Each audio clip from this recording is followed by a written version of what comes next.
Bonjour mes chers frères, que la paix de notre Seigneur Jésus vienne maintenant sur vous et sur toute votre maison. Amen. Je suis le pasteur Antonio Junior, heureux de vous retrouver ici. N'est-ce pas agréable de se sentir ici comme une grande famille, frères? Des personnes de toutes les religions écoutent la parole de Dieu.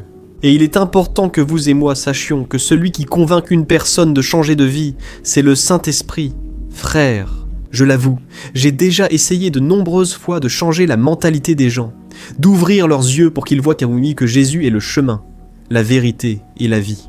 Mais j'ai appris avec le temps, après beaucoup de frustration, que seul Dieu peut ouvrir les yeux d'une personne. L'apôtre Paul a dit, « Frères, que lorsqu'une personne ne connaît pas encore vraiment Jésus, comme le Fils de Dieu. Je dis cela parce que beaucoup connaissent nos Jésus comme un grand maître, un homme intelligent, un révolutionnaire de son époque. Mais peu savent que Jésus est vraiment le Fils de Dieu, celui qui est mort sur la croix pour nos péchés, et sans qui il nous est impossible d'être sauvés. Mes frères, quand quelqu'un n'a pas encore cette compréhension, c'est parce qu'il y a un voile sur les yeux de cette personne. La Bible dit que le diable, l'ennemi de nos âmes, a aveuglé la compréhension des gens. Et pour cela, il utilise les religions. C'est pour ça que je ne parle pas de religion ici. Le diable, il utilise les croyances, il utilise les gens, il utilise les médias, il utilise la foule. Frères, il utilise toutes sortes de tromperies pour que nous ne connaissions pas la vérité. Et l'une des choses que l'ennemi sait le mieux faire, tu sais ce que c'est? Il sait très bien tromper les gens. Regarde, l'ennemi est stratégique. Et aujourd'hui, je veux apporter ici un message très important pour ta vie, pour que tu comprennes le niveau de bataille spirituelle que tu es peut-être en train d'affronter aujourd'hui. Aujourd'hui, je veux parler, frère, de l'un des moments les plus dangereux de notre vie. Et, aussi incroyable que cela puisse paraître, ce sont ces moments qui semblent être une bénédiction.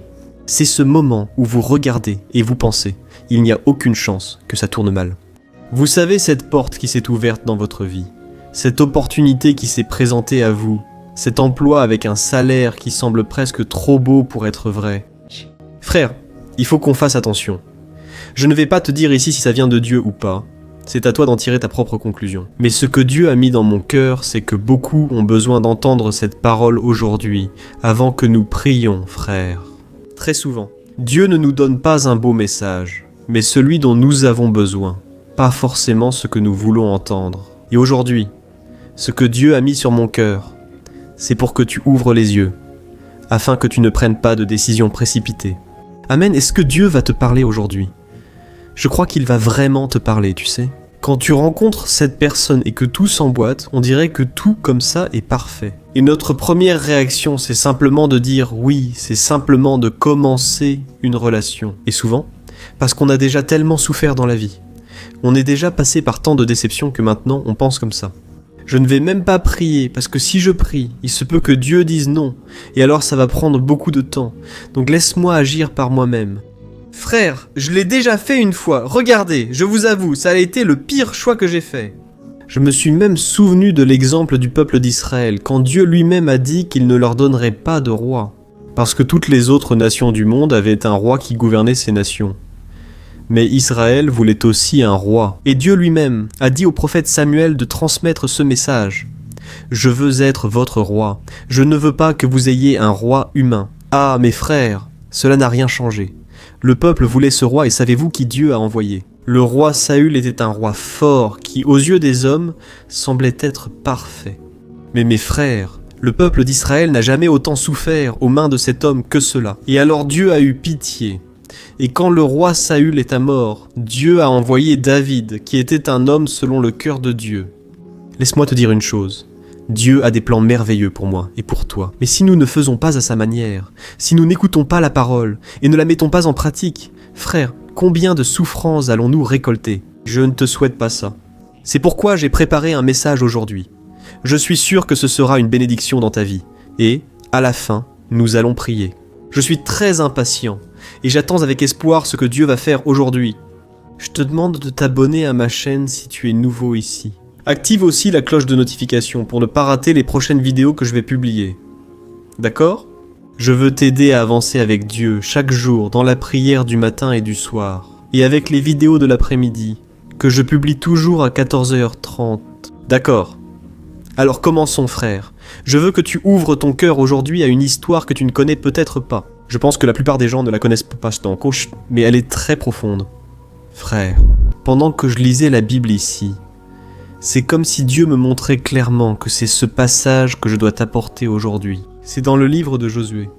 La Bible raconte qu'à cette époque, le peuple d'Israël vivait un temps de grande gloire, de nombreuses victoires.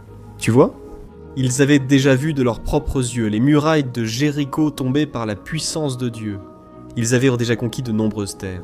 Et, à cause de cela, la renommée d'Israël s'est répandue dans le monde entier, et les ennemis avaient une peur mortelle des Israélites. Autrement dit, ils étaient au sommet, tu sais ? Ils sentaient la main de Dieu dans tout ce qu'ils faisaient. C'est précisément quand on se sent le plus confiant qu'il faut être le plus vigilant, mes frères. La Bible dit que celui qui est debout doit veiller à ne pas tomber. Et vous savez ce qui s'est passé. Ils étaient tellement confiants. Ils pensaient qu'ils n'avaient plus besoin de Dieu. Quand on regarde dans l'Ancien Testament, on remarque que cela arrive très souvent. Ils traversaient des épreuves, de nombreux défis. Ils pensaient que ce désert ne finirait jamais. Mais soudainement, Dieu agissait en leur faveur, et alors ils commençaient à prospérer. Ils remportaient des victoires dans toutes leurs batailles. Mais le cycle se répétait. Pourquoi ? Ils finissaient par cesser de faire confiance à Dieu. Et alors ? Ils péchaient, ils désobéissaient, et le diable, n'est-ce pas ? À travers ces peuples ennemis, il dominait Israël. Frère, il est facile pour nous de juger ces personnes en regardant le passé. Mais as-tu déjà pensé que toi et moi, nous tombons peut-être aussi dans ce même cycle ? Nous devons faire très attention, surtout lorsque notre vie commence à s'améliorer. Toi qui m'écoutes peut-être ici maintenant, tu es au milieu du désert, tu traverses une grande épreuve, et c'est peut-être pour cela que tu as prié ici avec moi du matin au soir. Mais je vais te dire une chose, quand tu persévères dans la prière, quand tu obéis au Seigneur, quand tu mets la parole de Dieu au-dessus de toute chose, alors les promesses de Dieu s'accomplissent. Alors, j'ai une bonne nouvelle pour toi, les choses vont s'améliorer dans ta vie. Amen, il y a un verset que j'aime beaucoup, qui se trouve dans le psaume 34, verset 19, qui dit que nombreuses sont les afflictions du juste, c'est-à-dire de celui qui marche avec Dieu. Mais le Seigneur le délivre toutes. Alors, si tu traverses des luttes, des crises, de grandes difficultés, sache que Dieu va te délivrer cette fois-ci et toutes les autres fois. Il suffit que tu marches avec le Seigneur. Amen. Frère, nous entrons maintenant dans un champ de bataille spirituelle. Peut-être que tu ne comprenais pas comment cela fonctionnait, mais maintenant tu vas savoir. Je vais t'expliquer deux choses, d'une manière plus simple pour que tu comprennes. Et là, tu vas voir à quel point l'ennemi est rusé. Frère, regardez comment tout s'est passé. Un certain jour, le peuple d'Israël avançait. D'accord, ils avaient déjà remporté de nombreuses victoires. Ils avaient déjà conquis Jéricho. Et maintenant, ils arrivaient dans un nouveau territoire. Et alors, les rois qui gouvernaient les peuples de cette région, ils avaient peur d'Israël. Et ils ont donc décidé de s'unir pour combattre le peuple d'Israël. Mais il y avait un peuple appelé par ce nom. Ils ont eu une idée différente. Au lieu de se battre, ils ont décidé d'apporter la tromperie. Ils ont décidé de tromper les Israélites. Et ils vivaient juste là, à côté d'Israël. Ils étaient voisins. Et à cause de cela, ils tremblèrent de peur, puisque Dieu avait donné l'ordre aux Israélites de détruire tous les peuples là où ils arrivaient. Frères, savez-vous ce qu'ils ont fait ? Ils ont monté un véritable théâtre, et ils ont rassemblé plein de vieillards. Pour ceux qui ne le savent pas, les outres étaient une sorte de sacoche faite en peau d'animal, et ils y mettaient de l'eau, du vin, et ils prenaient les récipients les plus anciens, les plus vieux, et dans leurs sacs, ils ont mis plein de pain sec, tout moisi, puis ils sont allés jusqu'au campement d'Israël, comme s'ils revenaient d'un long voyage, de plusieurs mois, d'une terre lointaine. Regardez comme l'ennemi est rusé, frère. Et quand ils sont arrivés là-bas, ils sont allés voir Josué d'Israël, et ils ont dit ceci. « Écoute, aie pitié de nous, et de la compassion pour nous. Tu sais pourquoi ? Nous venons d'une terre très lointaine, et nous voulons faire une alliance avec vous, frères. » À ce moment, les hommes d'Israël, tous expérimentés, étaient déjà habitués à la guerre. Ils ont regardé ce peuple pauvre, ce peuple très simple, tu sais. Ils n'avaient pas d'argent pour rien, et ils en sont donc arrivés à la conclusion qu'ils disaient la vérité. Que ce peuple pauvre disait la vérité. Mais c'est là, mes frères, qu'ils ont commis l'une des plus grandes erreurs de leur parcours. Regardez ce que la Bible dit dans Josué chapitre 9, le verset 14 dit ceci. « Ils ont examiné les provisions, mais ils n'ont pas consulté le Seigneur. » Regardez comme c'est sérieux, mes frères. Ici, il est dit qu'ils ont tout examiné de leurs propres yeux. Ils ont utilisé leur intelligence, leur expérience, mais ils ont oublié le plus important. Ils ne se sont pas arrêtés pour demander à Dieu. Ils n'ont pas posé la question la plus simple et la plus puissante qu'ils pouvaient. Dieu, cette vision vient-elle vraiment de toi ? Frères, il est essentiel que nous fassions cette prière.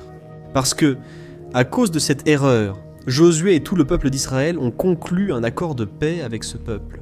Et tous les chefs ont promis qu'ils laisseraient chacune de ses sœurs, qu'ils ne feraient pas la guerre contre elles. Laisse-moi t'expliquer quelque chose d'important.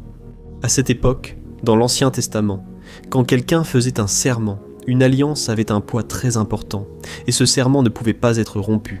Donc, faire une alliance avec ce peuple signifiait que les guerres qu'ils affronteraient deviendraient aussi mes guerres, et mes guerres deviendraient leurs guerres. Donc à ce moment-là, le peuple d'Israël est tombé dans un grand piège, et je vais te dire qu'après, nous allons déjà prier. Tu sais ce qui est arrivé aux autres peuples voisins qui habitaient là tout près. Ils ont découvert qu'ils avaient fait une alliance avec Israël, et ils sont devenus furieux parce qu'ils se sont sentis trahis. Et tu sais ce qui s'est passé ? Le peuple d'Israël a dû faire la guerre pour défendre un peuple qui l'avait trompé, alors que ce n'était pas son conflit. Avez-vous compris le piège dans lequel le peuple d'Israël est tombé, frères ? Cette histoire n'est pas seulement un fait qui s'est produit dans le passé, n'est-ce pas aussi le portrait de beaucoup de gens qui m'écoutent aujourd'hui ? Vous savez, frères, souvent, l'ennemi ne se montre pas tel qu'il est. Les gens pensent que le diable va se présenter devant nous avec une petite queue entre les jambes, avec des cornes. Frères, ce n'est pas comme ça que ça se passe. Le diable ne viendra pas avec une pancarte disant « Je viens détruire ton mariage, ta famille ». Non, frère, il vient déguisé en une opportunité à ne pas manquer. Il se déguise en une personne parfaite, une personne qui correspond exactement à tes goûts.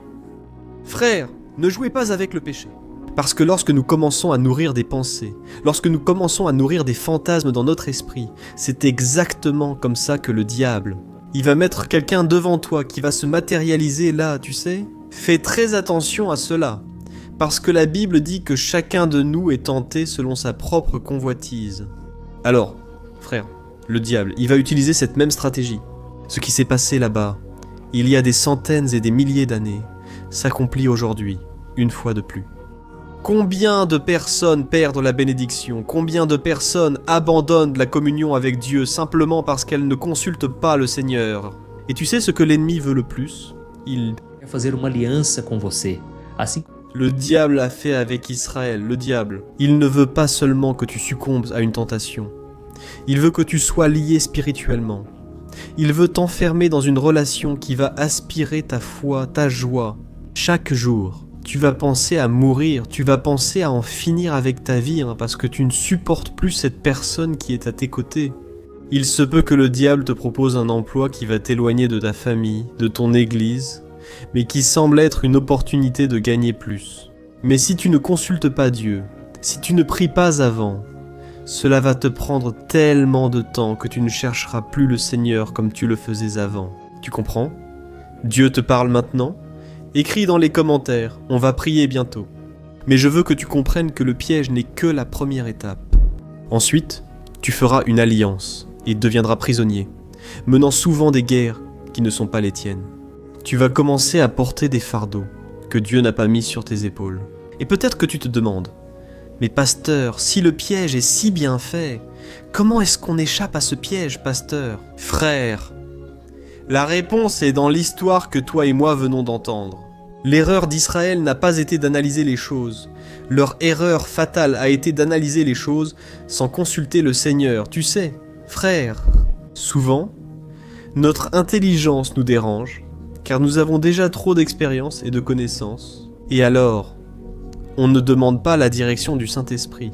On ne consulte pas Dieu avant de prendre une décision. Je suis déjà tombé dans une très grande tentation. Une fois, j'avais besoin d'argent, tu sais. Je venais de me marier avec Thaïs, et on traversait une période très difficile. Un jour, un gars m'a proposé un travail qui en fait était une opportunité, tu vois. Et je me suis lancé à fond. frère, je me rappelle que Gastei R$ 4.000 na época. Olha, era tudo. j'ai dérapé, frère, très jeune. J'ai commencé à Guarulhos, je servais. E por que eu não orei? Arequipa, Ilha Constitution de Serão Azuchados. Olha, irmãos, tome cuidado com Nous racontons cette histoire silencieuse de notre Iva. visão. Fique esperto. Não. Juillet. Mas sabe, irmãos, muitas pessoas News a apporté la décision tout de suite. Parce que si on réfléchit trop, si on sort de cette chaleur, de l'émotion du moment, on finit par ne pas accepter la proposition. Tu comprends alors, Vigie ? À ce sujet, je sais qu'il y a des personnes ici qui laissent déjà des commentaires, disant que c'est exactement comme ça que ça se passe, car tu as déjà cédé à cette tentation. Alors, je veux que tu te souviennes d'un passage qui en fait est l'un de mes versets préférés, qui se trouve dans Proverbes chapitre 3 verset 5, qui dit que « Si tu fais confiance au Seigneur de tout ton cœur et que tu ne t'appuies pas sur ta propre intelligence, c'est-à-dire sur ta propre compréhension, mais que tu reconnais le Seigneur dans toutes tes voies, alors Dieu va redresser ta vie dans tous les domaines, tu sais ? Frère, Dieu ne veut pas que nous nous cassions la figure, il veut nous guider sur le chemin parfait. Le problème, c'est que très souvent, on a cette idée fausse, que Dieu est un génie de la lampe, qu'il ne sert qu'à résoudre les problèmes que nous avons déjà créés. Mais oh frère, Dieu veut aussi que nous évitions les problèmes. Dieu veut nous donner la sagesse pour que nous puissions gérer nos enfants, pour que nous puissions administrer notre argent, nos relations. Dieu veut nous donner la sagesse en tout. Et il y a un verset puissant qui se trouve dans le psaume 25, verset 12, qui dit ceci. « Ô à l'homme qui craint le Seigneur, il lui enseignera le chemin qu'il doit suivre. » Autrement dit, lorsque tu crains Dieu, lorsque tu comprends que Dieu doit gouverner ta vie, alors oui, il va t'instruire, c'est-à-dire qu'il ne va pas te manipuler, il ne va pas te forcer à quoi que ce soit. Comment se déroule cette instruction, pasteur ? Tu te poses peut-être la question, frère, tant souvent, cela n'arrive pas comme on l'imagine, mais juste par une idée qui surgit dans notre esprit. Ou alors, un manque de paix, ce qui signifie déjà que cela ne vient pas de Dieu, que tu ne dois pas passer par cette porte, amen. Ou alors, si Dieu reste silencieux, c'est parce que tu dois attendre. Et c'est très important, frère, de ne pas agir par impulsion, et je vais te prouver pourquoi. Nous vivons aujourd'hui, frère, une époque très compliquée avec des délais partout, mais dans les choses de Dieu, dans le royaume de Dieu, ce n'est pas comme ça que ça fonctionne. Il y a un passage dans le livre des Actes, chapitre 2, où Jésus lui-même a dit aux disciples d'attendre dans la chambre haute. Ils ont attendu là 10 jours, frère. Il n'y avait pas de ministère de louange, il n'y avait pas de programme d'activité à faire, ils sont simplement restés à attendre pendant 10 jours. Et tu sais ce qui s'est passé après ce temps d'attente ? L'un des plus grands déversements du Saint-Esprit de tous les temps. Et c'est là que l'Église est née. La Bible dit qu'après 10 jours, le Saint-Esprit est venu sur eux comme des langues, comme de feu, et s'est posé sur la tête de chacun. Et ils furent alors remplis du Saint-Esprit, commencèrent à parler en d'autres langues, et là, un grand mouvement spirituel a commencé. Mais tout cela parce qu'ils ont appris à attendre. Jésus a dit, « Ne faites rien, attendez jusqu'à ce que la puissance d'en haut vienne, la puissance du Saint-Esprit. » Alléluia, alors nous allons prier en ce moment. Si cette parole a touché ton cœur, écris ici dans les commentaires. Dieu m'a parlé aujourd'hui, ou alors écris, Seigneur, guide mes pas chaque jour. Je suis sûr que Dieu va beaucoup te guider, Dieu va te fortifier, il va te donner la sagesse et le discernement. C'est ce dont nous avons le plus besoin de nos jours. Amen. À la fin de la prière, je te demande de partager avec tes amis et ta famille, et de fermer les yeux. En ce moment, je veux prier pour toi. En ce moment, c'est l'heure de calmer ton cœur. Cherchons le Seigneur, frère. Alléluia. Seigneur, mon Dieu et mon Père, nous voulons te remercier pour cette parole, ô mon Dieu. Comme tu nous as parlé aujourd'hui, Seigneur, bien souvent nous nous sentons seuls. Il semble que... tem ninguém para nos aconselhar. Seigneur, aujourd'hui nous avons appris que seul toi sais ce qui est le mieux pour nous. Père, nous te demandons pardon. Pardonne-nous pour toutes les fois où nous avons agi par impulsion, toutes les fois où nous avons agi selon notre propre esprit, selon ce que nous pensions être le mieux. Ô Seigneur, pardonne-nous, car souvent nous agissons seuls sans te consulter, récoltant ainsi de mauvais fruits. Nous nous repentons de ce moment, Seigneur, Et nous te demandons que ton sang nous purifie et nous lave, qu'il nous libère de toute prison spirituelle. Libère-nous, ô Saint-Esprit. Nous demandons ton discernement et de savoir entendre ta voix. Apprends-nous la sensibilité pour ressentir ton toucher, ta direction, pour ressentir ton toucher, surtout l'humilité de toujours te consulter.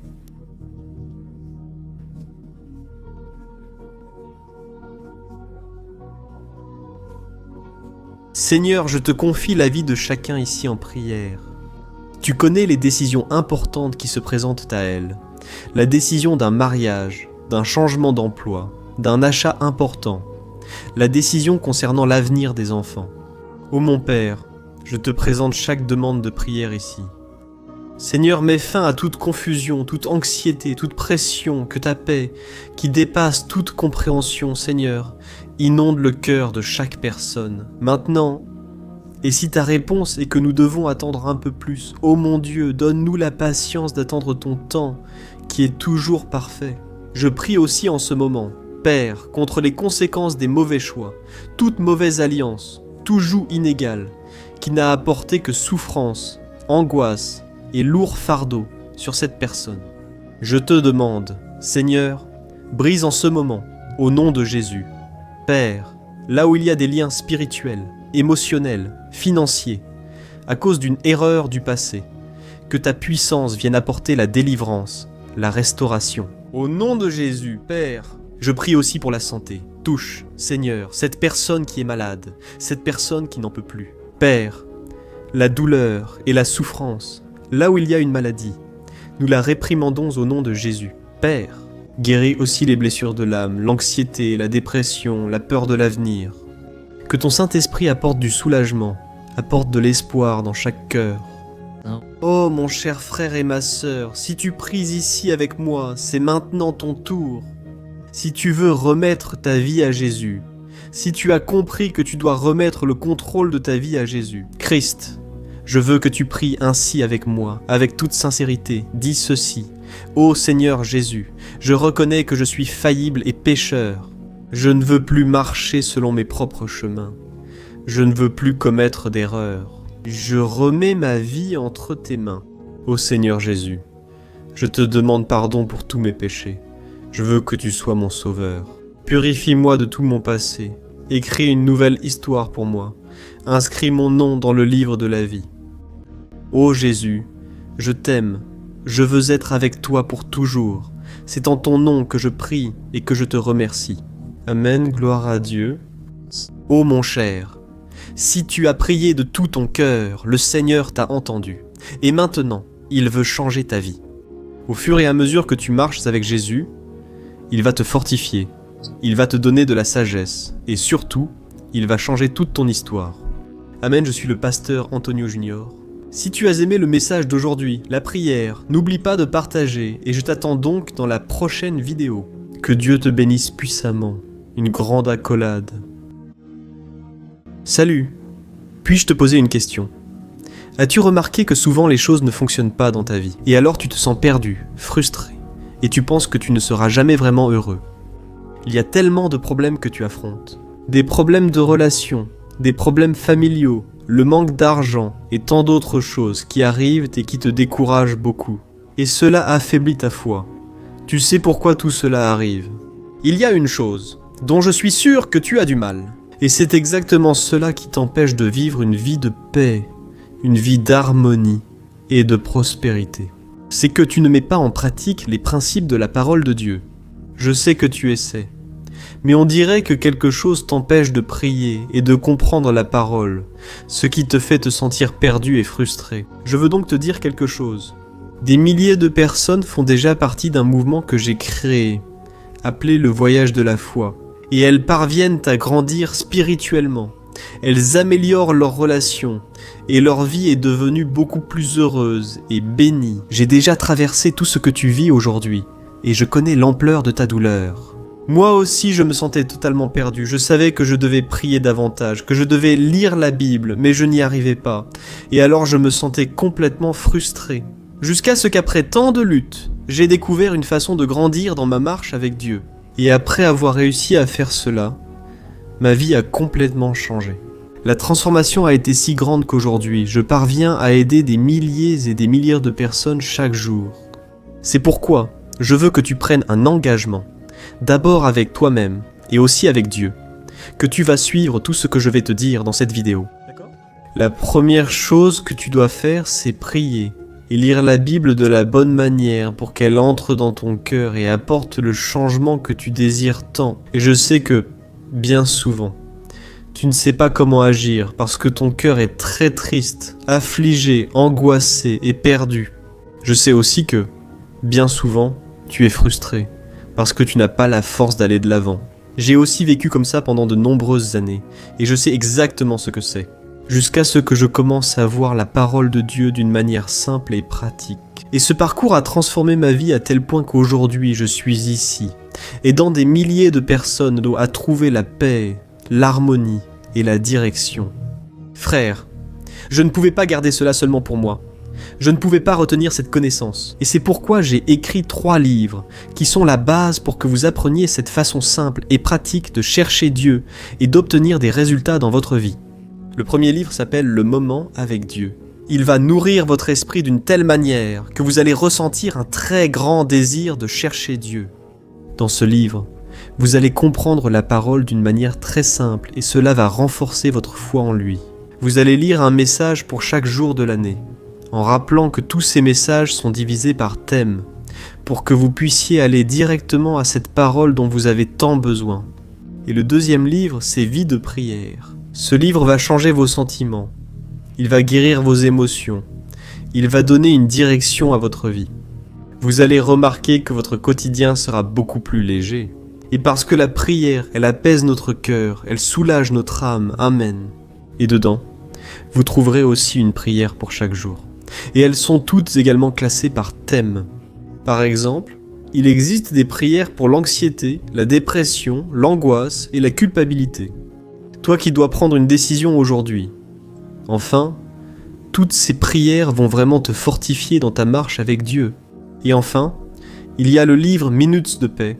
C'est le livre qui va changer tes attitudes et il va te guider pour que tu ne te sentes plus jamais perdu. D'accord, le livre Minutes de paix, il vient avec des tâches faciles et rapides à mettre en pratique dans ton quotidien. Après tout, la Bible dit que la foi sans les œuvres est morte. Amen. Et comme je veux que vous ayez tous accès à cette nourriture spirituelle quotidienne, je mets ces 3 livres à disposition au format numérique pour que vous puissiez y accéder où que vous soyez, que ce soit sur votre téléphone ou sur votre ordinateur. Et tout cela, frère, pour un prix totalement abordable. Et vous contribuerez également pour que notre ministère atteigne encore plus de personnes avec le message de l'évangile. Alors, il vous suffit d'accéder au site www.journéedelafoi.com.brésil qui s'affiche juste ici à l'écran. Ou alors, vous allez cliquer maintenant sur le lien qui se trouve juste ici en dessous de la vidéo, dans la description. D'accord, c'est très rapide, c'est sécurisé, et vous allez recevoir tout de suite mes 3 livres numériques dans votre email, pour que vous puissiez commencer votre transformation dès aujourd'hui. D'accord. Alors cliquez sur le lien qui se trouve juste ici en dessous de la vidéo, et que Dieu vous bénisse puissamment. Une grande accolade.